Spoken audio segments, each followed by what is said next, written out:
Hey, what's going on, everybody? It's BDF 44 with another video. All right, so I heard about a very tragic story just now about a situation in North Hollywood, California, Burlington Coat Factory. So, some crazy person came into the place. I guess the process of the situation made it so that the cops ultimately needed to shoot this dude, and unfortunately, one of the bullets that the shops that was shot, likely from the cops, from what I read, um, hit a shopper who was in the dressing room changing, a 14-year-old girl. She did not make it, and I was just thinking about how, I'm looking at the comment section. Of course, everybody's pointing fingers. You got the people who are going to come to the aid of the police without any hesitation, and you have people who are going to be the opposite of that without any hesitation as well. And I looked at it from a totally different perspective. I actually came up with something that I think um, maybe kind of barking up the right tree in terms of us of how to handle this. Since I've done security for many years, and I've been in situations where I've had to enter department stores to get people out, that kind of thing. Um, and this is just something that kind of like my security instincts kind of picked up and kind of helped me understand what needed to happen there. What needed to happen there, honestly, was as soon as the cops came in, um, there should have been representatives from Burlington Coat Factory going into the various uh, bathrooms and dressing rooms to make sure that every shopper is in the line of sight. What needs to happen from here on out is anytime the cops are coming into an establishment, the potential for gunfire is possible. And where there's a potential for gunfire, there's a potential for ricochet. That's the lesson we just learned. I mean, if we didn't know that from from any other situation, it's something that we could definitely see and pinpoint here.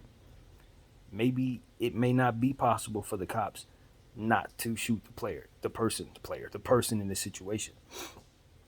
I'm not sitting here going to, trying to make a specific judgment in regards to that, because various scenarios will come about. Some will be necessary, some will not.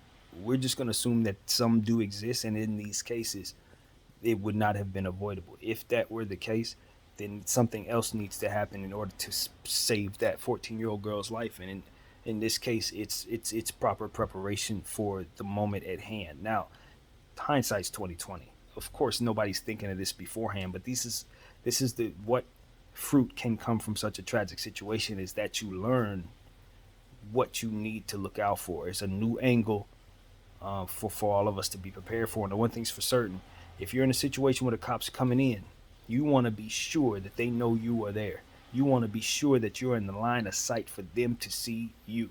That is the most important thing for people to understand in these situations, that we can learn from this particular situation.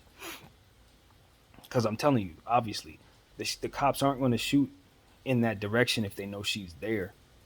Like, they're clearly not aiming for her. They don't even know she's in the locker room, in the dressing room. She should not have been in the dressing room. You understand what I'm saying? That's the bottom line. And it wasn't her fault. And like I said, I'm not blaming. This is one of the situations where nobody knows this is going to be this bad. But once the cops pull them guns out, everything that happens after that is too late.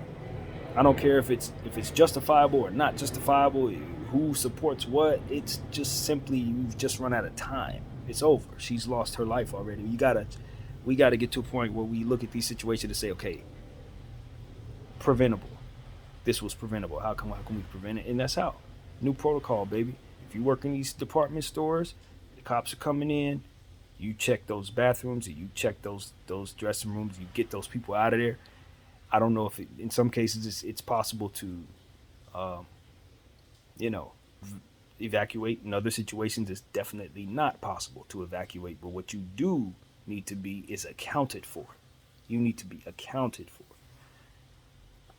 And sometimes, in situations, I'm saying this in this camera because, it's, yes, do I hope that protocol is taken, but it's really upon um, each and every individual to just kind of learn these lessons and try to do what they can to protect themselves. And as we grow in our various experiences in life, we learn how best to do that. This is just one of these many examples. Somebody who may see my video may be somewhere in a situation where a crazy person runs in or something like that, and the cops may have to come and stuff like that. And in the event, you may remember this story, you may remember this tragedy that I'm referring to, and understand it. Just be accountable. Be not be accountable. That's not the word. Be accounted for. Be accounted for. Be visible so that there's no possibility of anything like this ever occurring. Um, so that's what I wanted to say, man. That's what I wanted to say. Obviously, that the odds of this happening weren't very high. Obviously, this is not something that you expect to happen again. But I think it did provide us a new understanding of how to handle certain things.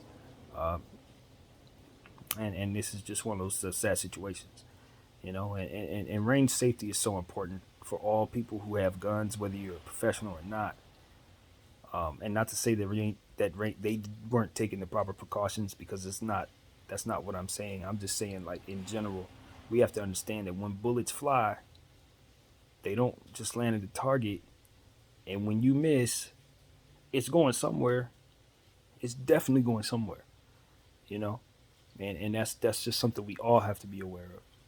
Now, as far as the specifics of their situation, again, I just didn't read enough to even be clear on whether or not I could, they did anything right or wrong. I don't know. I would be assuming one way or another, but at the end of the day,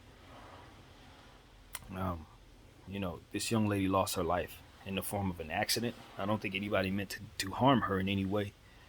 Um, and I just see it as preventable now. It's now preventable. Unfortunately, at the time, you would have just had to know certain things that we just wouldn't have known. So, yeah, man, condolences, of course, to her family.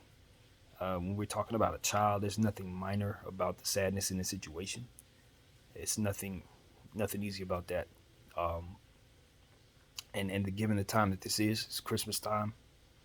This is not the type of thing that you want to have to live with, um, and suffer through. So, definite condolences to her family, and of course, um,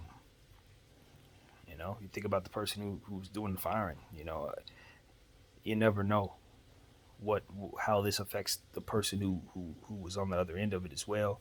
Obviously, right before Christmas, you're thinking you're trying to be a hero, and then it's just the horror of it all when you find out.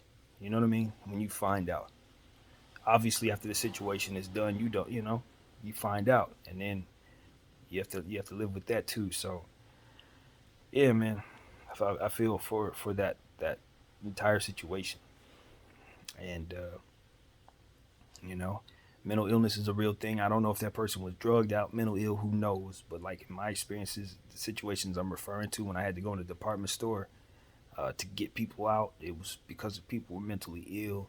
Sometimes they were belligerent. Sometimes they were cool. But at the end of the day, my experience with that specific type of setting just kind of gave me flashbacks of, actually having to go to a dressing room and get somebody out. That kind of thing. It's just like, if I were a security guard in that situation, I saw the cops run in. I now believe that my first instinct would be to go immediately to check the areas that are not visible. That's where my head's gonna go from here on out. If I ever find myself in a situation like that, find those areas where the areas are visible. Yo, come out. The police are here. They have official business. Come out and be visible. That is so very important from here on out. My name is BDF44. Thank y'all for watching.